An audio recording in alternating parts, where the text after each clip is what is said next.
when your child's mental health challenge becomes an unexpected gift. And this is the outline. I'll briefly do another small introduction of who I am and why I'm here. I will give my journey with mental illness, a testimony, and then I'll have a brief of a few key concepts about what mental health is about. And then we'll delve into your child and mental health and a few parting thoughts at the end. About me briefly, I'm a civil engineer, an infrastructure and project management expert. My qualifications, I have a master's in civil engineering, a master's in public infrastructure management, a master's in business administration, and a bachelor's. And I have a number of other qualifications. I mentioned these qualifications with humility. You'll know why by the time we end the like I've told you, I'm a family man, and I am an award-winning author of a book about mental illness, and I've been awarded also in many academic spheres in the nation. Yeah, this book literally changed my life. In Search of Sanity, how my bipolar disorder turned into a blessing.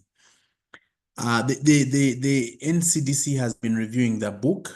Actually, I got the approvals this week. And they said one of the comments they had was, how it's very offensive. How can you talk about this and you say it's a blessing? Aren't you going to offend people? I said, no, that is the oxymoron about the whole thing. That the disorder that was supposed to floor me completely and zero me out instead turned into a blessing in a way that it transformed. I had an outlook towards life, the way I live my life, and the events that followed thereafter tuned me into a very better person that is contributing positively to the nation and to the country at large. The book highlights life-changing insights. It has a testimony of my perspective on suffering, because having a mental health challenge is not an easy thing. But also, these things, until recently, were deep-seated things. They were family things. You don't come out and start telling people you have been to Butabika or you have a mental illness. No, things were deep down, buried in my past, that until the Lord placed it upon my heart to write this book, were things that you'd not talk about. But above all, it gives spiritual anchoring, how Jesus provided stability during the turbulent times, and offers direction for anyone afflicted with mental health illness. Ever since the book came out 2021, I have been honored to have the honor to work with men and women who have had several different mental health challenges, and because of the example and testimony of my life, they have managed to try and live balanced and stable lives. So my journey with mental health. First, I get into university, Makerere University. I was doing an engineering course. First year, second semester, I get a mental breakdown. And like you can see, my triggers, what brought the breakdown was because of family strife and a predisposition genetically to potential mental illness in case triggers come along. We'll talk about that as we move on. So because of the turmoil in that breakdown, I was diagnosed with bipolar disorder. And I have had many highs and many lows over, especially the first 3 years of the diagnosis, after which I got stable. The diagnosis was made 20 years ago this month. So I was diagnosed in 2005. The lowest point of my life was when I had a series of retakes, having come from St. to the university, and retakes became something that was akin to who I was, and it would just break me into pieces. So I attempted to end my life at one point in second year, but the Lord was gracious enough to keep me alive and okay. On the other hand, I've been hospitalized in Butabika Hospital. That was 2008. And I got professional help there. And afterwards, after Butabika, I said, may the Lord help me. And I adhered to the medication. And from that time, I've been stable up to now. Point was accepting that the thing has come and just getting my entire life and throwing it before the lead me, and oh, how he leads well. He leads extremely well. 2005, this is the guys who went to Lumumba in Makerere. This is Gongom, the cultural symbol of the whole. And what broke me was the news that my mom had left the marital home and left and gone away because of the strife between the parents. And so I clutched on these gates, with metallic bars, and wept and wept and wept. And when I went to sleep, I don't know at what point I stopped crying. The next day I woke up a different person. I think I was on the fourth floor, somewhere in those rooms. And from that time I was timid, I was crying, I was bloodshot eyes, fear, panic, anxiety, all these things in one bowl, until I was given a medication. So when I took the medication for about 2 years, 2007, towards the end, I got a bit stable. And I started hearing guys saying, no, the guy is too fat, had saliva drooling. And you hear rumors, medication is going to spoil your body parts and what. So unfortunately, I stopped taking the medication, and I got the worst manic episode of my life. Because basically, bipolar disorder is a mental health challenge that affects the moods of the person suffering from it. So you swing from a very high manic phase, many thoughts, many ideas, you're impaired, or you can swing down to a very big bout of depression where nothing is interesting, everything is just bleak, and you're not interested in everything that you previously had interest in. So in one of those high phases, I went to State House Nakasero to tell the president how to solve the economic problems of the nation. I was beaten, taken to Ginger Road Police Station, incarcerated there for some days, and eventually ended up at Butabika Hospital, where I spent about a month under rehabilitation. And I came out and started recovering, got on up to where I am right now. Yeah, so that's a little bit the story, because we have about 30 minutes of presenting. The story, I can't give and I'm giving an abridged version of the whole story, but everything is in the book. What is mental health?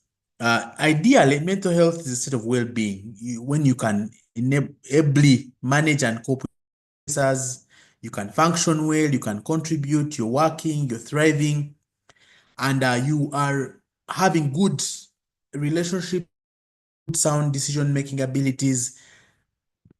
That combined gives what you call mental health. It's not only it's beyond absence of mental illness, it's having a functional state of well-being where everything you do is in line with what is normal. Now, when you deviate from that, and for example, your decision is impaired, or your cognitive abilities are not in the right state of mind, then that's when you have mental illness.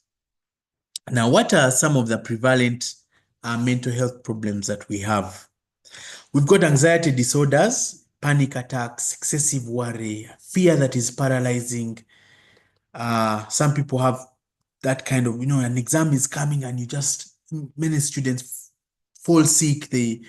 All of a sudden you have arbitrary sickness. When you go to test in the laboratory, they tell you there's nothing.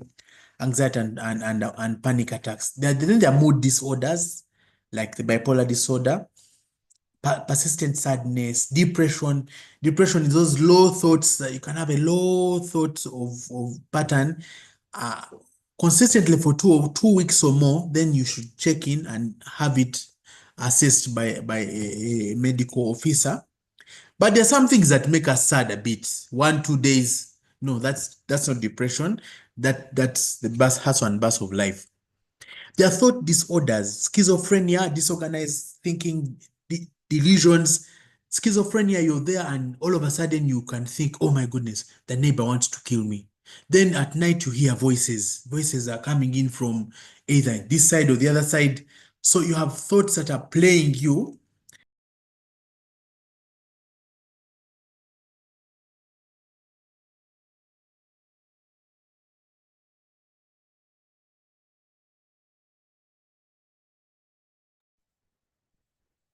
Sorry, it seems we've lost our speaker, but I'm sure soon he'll be back on.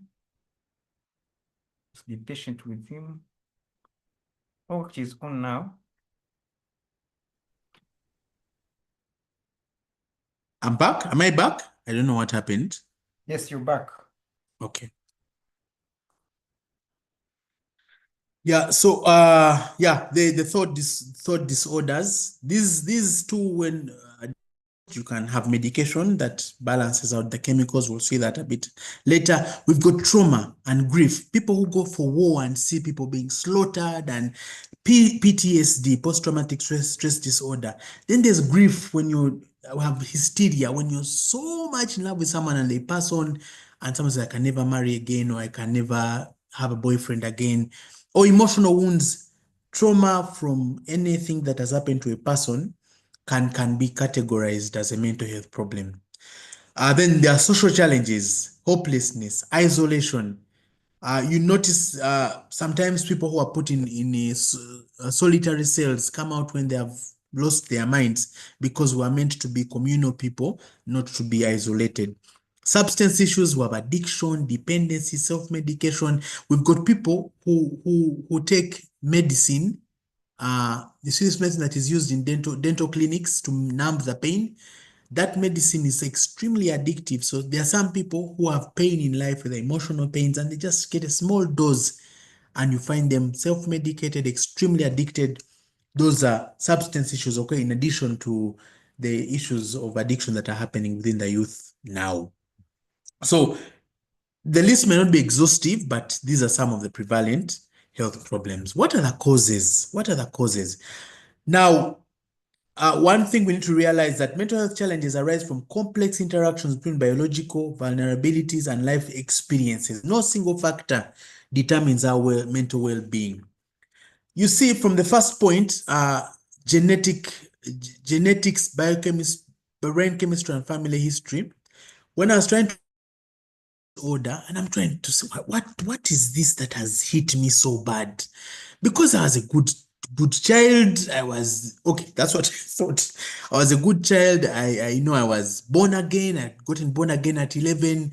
I'd kept within the circles of Christian. That's how I met Dixon in fellowship way back during campus time. So I was wondering, what's the problem with me? And then they could not tell me what's the cause, until I read and found out that sometimes genes and family history and brain chemistry help to explain why the person has such a disorder. But also, this thing of brain chemistry tried to solve the problem for me, because I was a bit resistant to drugs. Because when you're taking medication, you get drug fatigue. It's natural. You get a time and you're tired of these drugs. But my doctor, the late Margaret Mungerera, very instrumental towards my recovery, just told me, you know what? First of all, he told me, you're not mad. Everyone on the street you see is mad. The level of madness is what differs from one person to another. But also you need to realize that there's a chemical imbalance in your brain at the moment. So when you take the medicine helps balance out that chemical imbalance, and you start operating normally. So for me, that hit a note in my system, and I decided to keep taking the medication. And the more I took it, the more I got better. The more I took it, the more I got better. So over the years, it has been a journey. But biological factors, traumatic events, these are some of the causes, like violence. There's violence, that the physical violence, granted, but there's abuse. Like you have a spouse in the home and your husband or your wife is always pointing out the negative things. So you find that a beautiful lady, but internally she feels like she's trash or something like that. But that kind of abuse that's consistent can cause a mental health challenge to come through. Accidents. Sometimes when you have those traumatic events like you have you fall onto the head and anything happens to the brain that can cause a mental health challenge. Then there are environmental stressors, poverty, unstable home life, cultural pressures. These ones here also played a big part in my predisposition and my triggering. So cultural pressures happens also really in families. Since we're talking about children and families, I can give this example. You find that sometimes when someone is dating, when you're dating, you're actually in love, and you forget someone's birthday, you call, you're profuse in your submissions. But when you get into the marriage like this, all of a sudden your expectations change. Now the man says, I'm the husband, I need to be respected.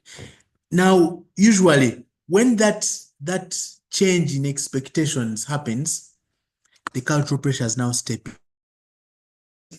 in marriage over the period. Then, of course, relationship challenges, marriage, divorce, loneliness, rejections, and many of these other things. Some solutions and approaches. One, medical interventions. If you have a diagnosis, only when you have a diagnosis from a specialized physician should you be able to take medication. Otherwise, self-medication is not good. Sometimes you are diagnosed, put on medication, sometimes it's injections, a monthly injection depending on the condition, or sometimes a daily tablet to stabilize you, a combination of tablets at that. If, for example, they could problems where you are intense or you may potentially harmful to yourself or to the society, you can be hospitalized. That's how Butabi comes in, and other mental health centers. There are actually very many these days in the nation and in the city. There's one I went to deep in Impiji, where many clients who have had a lot of substance abuse go for rehabilitation, and you find that they go there being solitary, and they wean them off the medicine slowly by slowly with the techniques that they use in that field. Then you therapeutic support. Here you have psychologists, counseling, and peer groups. Sometimes the issue can be diagnosed, but with the right counseling to get you out of the environment that is causing the trauma, you can actually get better. And you don't need to depend on medication for long. Maybe for a week or so, you can come back. Peer groups that have people who live with the same condition can also be helpful, so that you can ask back and forth how you can deal with challenges as they come. Then you've got psychosocial support. Now, psychosocial support, you combine the approaches for a holistic care. You get psychologists, you get some interventions medically, psychiatrists, you get some peer groups, and then you combine that support to be able to help the person who is challenged. Then there is faith-based anchoring, which is what I talk a lot about in the book, where you use the Lord's, the word of God, prayer, and all the other things to help you have a stable life. These are some peculiar statistics. This is the peak range for people to be diagnosed. The late teens, when symptoms first appear, 18 to 25. So you need to watch out for your child, especially in the late teens after about 25. Then later, the diagnoses that come later come at, I think, at about late 30s, and then not many statistically significant. So if your child is in this particular age, and then you have a history of an uncle somewhere who committed suicide, or you have an auntie or a cousin somewhere who is not stable, do not ignore the signs of that child. Say you're lazy, no, attend to that child, and let them get the necessary help when the time is due. There is also this academic correlation. Brilliant minds are often the most affected. I don't know why, but 70%, that's a stat I got out of some read up. You find that most of the guys, if you watch, the guys who have mental health challenges, they are brilliant guys. Oh, someone said, oh, that guy Bambi used to perform very well in class. You see now he's burning papers on the street. Or this guy's child he was aimed for a first class, but things refused. So there's also that brilliant minds should often affected. I thought I should also bring these peculiar stats to the fore as we discuss. Then nowadays, there's a risk of postpartum risk, especially when mothers give birth, childbirth. So you find that you give birth and for all of a sudden you get depressed. You don't want the child, you want to sleep, you're just low in spirits. It's a very common, it's becoming common. 15% is a very low number, but the figures are coming up little by little. Okay, so the reality of childhood mental health. Mental health can learn and grow. This is for a fact. You can have these that are diagnosed, or those that fall within those circles for your teenagers, or even other other issues that come up, like Down syndrome, like another mental impact. They shape their cognitive and development. Now, what happens is that when that happens, the family has to adjust. For example, in my case, well, I was now put on medications but the whole family, the parents, the siblings, cousins, the wider family, everyone had to come in to manage, to try and manage how has he got, is he sleeping well, is he what, and all these things. So family dynamics change, and you have to adjust and evolve because the new relationship pattern has to emerge. Because of the high phase that I went through 2007, I damaged a number of relationships. When you have cognitive abilities in good order, you can speak when someone is maybe has a big head. You look at the big head, but your mind will stop you from making fun of his big head. But if you are not cognitively okay, you say, you with your big head, and the person may be offended. You see, and then that is just an example. You can even, if you have secrets that are held inside your heart, someone can keep the secret because they are normal. Let me use that. But another person, when you're not in the right state, you can just spill everyone's secrets. So family dynamics are affected when a person has a bit of a challenge. But the thing here is, if you quickly intervene, and I'm so fortunate that the family quickly intervened and knew where to take me. Otherwise, some people would say, no, no, no, there's a recent, not recent enough, maybe 2022, a child was diagnosed, had an episode at university. And when that happened, the parents were confused. They didn't know what to do. So what they did, they called the auntie, oh, Mwana, Tabu say what? And then they got the child and took the child by the graves in the village, said, Mutwale, mpeoze chikazi mfuweko, aja kuterera. What happened is that child got worse off than he was when he was taken, for until they got in touch with, after things were tough, they got in touch with the psychosocial support person who helped them take them to Butabika. So we have to intervene early. Information and knowledge of these things is very, very important, so that at least you don't operate in the dark of the matters. Now, a parent's perception or perspective about this matters a lot. You see, it's beyond stigma. Mental health challenges or conditions aren't just problems to solve. They are opportunities for profound personal development. If you look at it in that light, that it can be an opportunity for profound personal development, that will help you look at it in a bit of a better way. When you look at it in a balanced approach, we acknowledge real struggles while maintaining hope. You need to have hope. When you lose hope, I think hope is something that is priced in the humanity. When you have hope about something good that's going to happen, you can push another day. So you know that it's a real, struggles are real, but you have a balanced approach by being hopeful. Then when you have a growth mindset, you realize that opportunities can come out of this problem. We will see how that can happen. Now, you see, many adults faced mental health challenges as children. These struggles can often turned us into important people who gave us strength that have helped us where we are right now. But let's look at how the transformation process, what happens now? When you have a family member, they have been diagnosed, there's that initial shock. There's a person whose child was taken to Butabika and they say, no, no. You cannot tell anyone. Don't tell the Musokes, don't tell the relatives. Keep this thing down under wraps. The people were in shock. Yeah. So readjustment has to happen so that you protect your child, but you also get into it as a family. So then you have to have an understanding, learn about what has happened, what has come. It's a problem. Okay, bipolar has come. So what do we do? Do we abandon this person? How do we support? Where is the help? You see? Then now you find meaning out of the problem.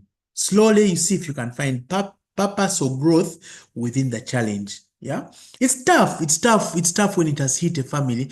But let me tell you, the Lord cannot bring unto us what he has not allowed for his glory. Some things are, as Christians, we know some things are orchestrated for our destruction by the enemy.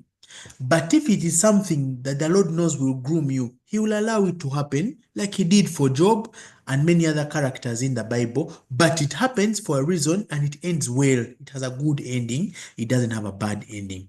Then the last phase in the process is resilience. You have to build family strength through shared adoption and growth. This is a new family member. He is one of us. When one of us hurts, all of us hurt. Yeah. So you have that kind of attitude, and it helps out. It helps the family. So deepened family connections are very important. How?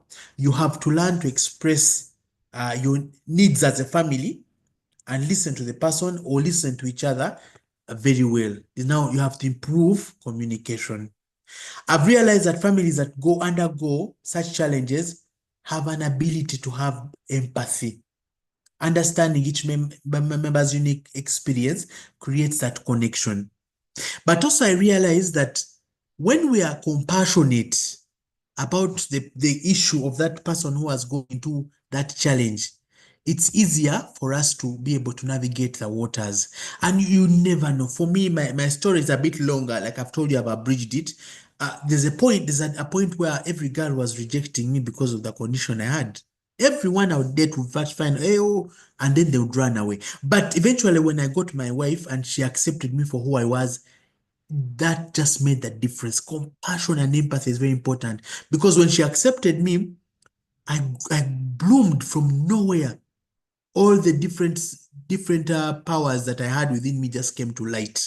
You see, the course had refused, like I've told you, there were so many retakes, but I now here, I have 3 master's degrees, almost about doing a PhD. I have over almost 20 other qualifications and diplomas. So that came out because someone had empathy. And so do not give up on members of your families who have challenges. Yeah. You have also, you get way of solving problems together because the bonds are bigger, and you be vulnerable to each other as you solve the problems. Now, creating supportive environments at home. Celebrate progress. The little progresses that come up with a person who has been challenged. Celebrate, recognize those little victories. Yeah. Then balance expectations. You may have to, if this person was a brilliant performer and all of a sudden the grades are dropping, reduce the expectations on them. Yeah. Because that over too much expectations overwhelms and stagnates growth. Then accept and understand. Do not accept that the thing is going to put you down. No, because if you do that, you lose hope and you're doomed. But if you accept that, you know what, this is the thing, it has come, but now I'll find ways of navigating around it to give me success. Yeah. So accept and understand each other, especially the person who's being problematic. Support at school. When mental health needs are addressed, focus increases. There's increased concentration. The person learns to articulate their needs. And when you articulate your needs, I mean, you can communicate. When you communicate, you can get solutions from caregivers and experts. Then, of course, you have positive teacher-student relationships. It's important to build those relationships with the teachers or caregivers so that they can understand how to support the child. So have good relationships with the teachers, respect them, honor them, so that the learning environment is better. But of course, children are unique. Every child is unique. Either we've seen people have medication. We have some students, a guy who got breakdown in S3. He's now in university first year, but it has been a journey, slow progress, going backwards, going forward, but he's moving, but he's unique. But the others, another gentleman who got a breakdown in third year doing a medical degree, and then now he has made strides the moment he was diagnosed and got the right treatment. So every child is unique. Not all the children are the same. So meet them where they are. And then usually, instead of concentrating on the weaknesses, build up on the strengths that they have. Then, of course, you can now redefine success. What does success mean for this one? What does success mean for this one? This one, 4 is success because they are not diagnosed, they are normal and all these things. But for another person, success is 12 in PLE. You get it? But the success depending on the uniqueness of the child. Yeah. Then role of professional support. Traditionally, the therapist used to support management.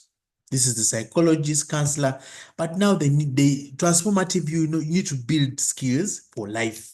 Yeah, a psychiatrist medication was a solution. This is now a tool. You use it as a tool to make the person get no more cognitive ability, then prepare them to another level depending on their giftings in life. School support, initially we're just accommodating deficits, but we need to develop the strength of the people, of the children that we have. What are the strengths that emerge from challenges that we have? Self-awareness, persistence, courage, compassion. These are strengths that come through when we go through several challenges. If the person is well groomed, well nurtured, well attended to, these strengths, you will find you have a better person to deal with in life. Then, how do you know that now the mental health, something positive is coming? If a person has been sick, they've been secluded, they are over. But by the way, when you have a mental health challenge, you are overwhelmed to the core. Your brain is so under pressure. You're beating yourself in different directions. All you need is the comfort and compassion that the people around you can offer. But you see, when you see a person having better expression affectionately, hey, hey, we have a bit of progress. The person can show love, they can have positive emotions. When you see, healthy relationships forming between siblings, you are moving in a good direction. When activities are happening, passion, for example, the person says, let me go for a walk, or can we go swimming? Extra interest in the things of life, now there's positive mental health development. And there are so many success stories I can tell you. Ever since the book came out, I'm a civil engineer primarily. That's what I do for a living. But on the side, I give some of this support to many of these children. I've seen guys improve academically. I've seen guys in have fruitful careers, guys who had been written off now. There's a particular guy who the family just left him, family from Chiboga left him. He was sleeping in the gutters in Mengo.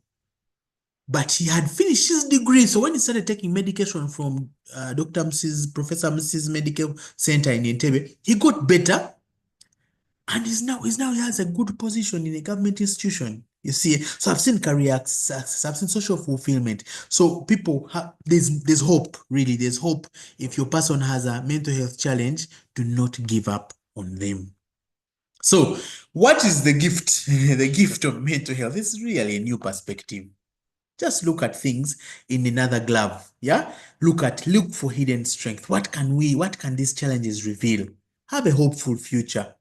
The family transforms into new dynamics to make it stronger and more coherent and more supportive of one another. Then usually, and it's a bit strange, there are unique gifts that these children have. For some reason, when you support them, these unique gifts usually come out. But ultimately, Jesus. Bible says in Matthew 28, 11, 28, 29, come unto me, all you who labor and are heavy laden, and I'll give you rest. Take my yoke upon you and learn from me, for I am gentle and lowly in heart, and you'll find rest for your souls. Only Jesus can give this rest. Says, bring that burden, bring the mental health, bring the overwhelmment as a parent, bring everything. Just give me, because if you're heavy laden, the yoke I will give you will be just enough for you to carry. And he's done that extremely well in my life. I thank you. Wow. Thank you so much, engineer. This was very powerful, but also emotional. It is very, very emotional. And of course, learning from your experience, knowing what you went through, sharing those wonderful insights and speaking from your heart and telling us how you were able to overcome, but also how you've been able to help others. And when you're beginning, you talked about why you have so many masters, and you said you share that later. I want to get to know why all these masters, why not even a PhD? What is the issue? How has it been? Of course, after that experience, how have you been able to manage it? Because even some of us here, we are okay. We think we are normal. Yet academic wise, we are struggling to get that far. But now for you, engineer, then masters in engineering, masters in what, math, man. So how did this also become a blessing in career career wise? How did that become a blessing? Yeah, I wanted to say that when I got into the career, I realized that okay, sometimes when you've taken the pills in the morning, you get foggy by around 10, 11. But then I realized if you skill up and you know your trade extremely well, everyone will need you. So I went on a spree to skill. You know, when you have a disadvantage, you find a way of surviving somehow. So that's how the point was scaling up. And I tell people in the career world, if stress is your biggest problem, find a way of doing the work a bit faster. Deadlines are your biggest problem. Find a way of having tools. There's now AI, there's all these things to better yourself so that you minimize on those incidences where you are further predisposed to get into a maybe an episode or something like that.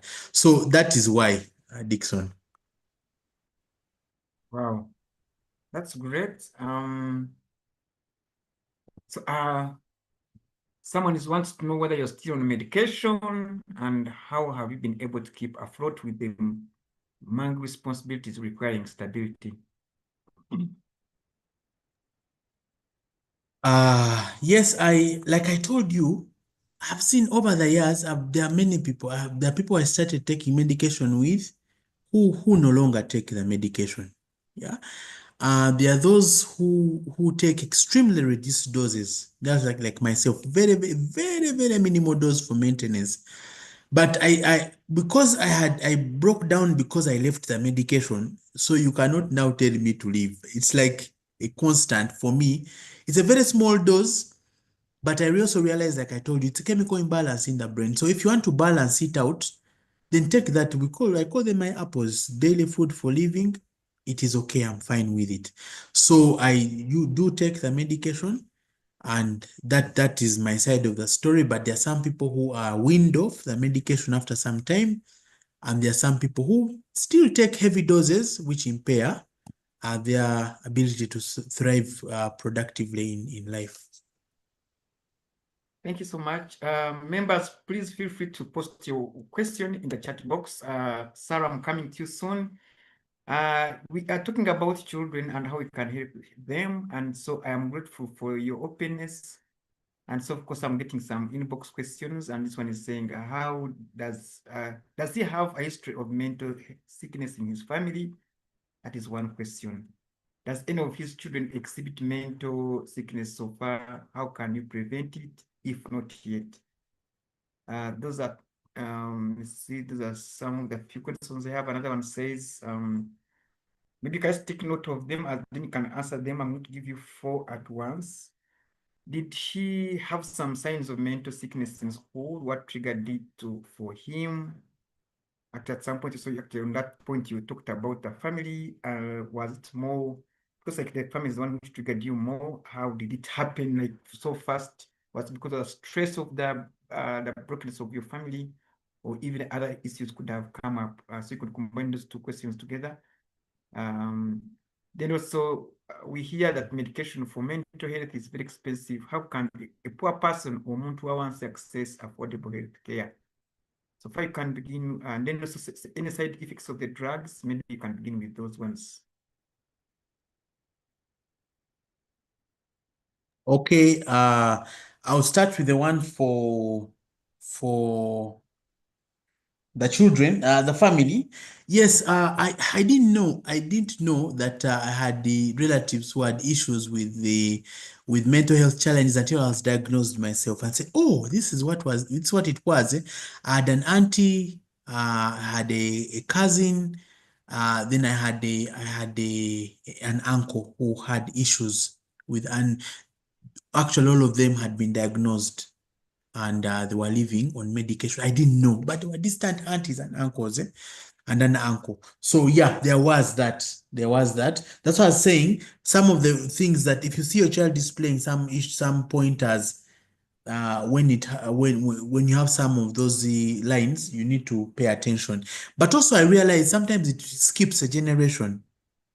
You see, for example, you can find uncles in a generation and another generation where you have cousins and brothers, nothing happens. And then in grandchildren, some few people pick up the gene, the lazy gene. It's no guarantee that one will pick, one will not.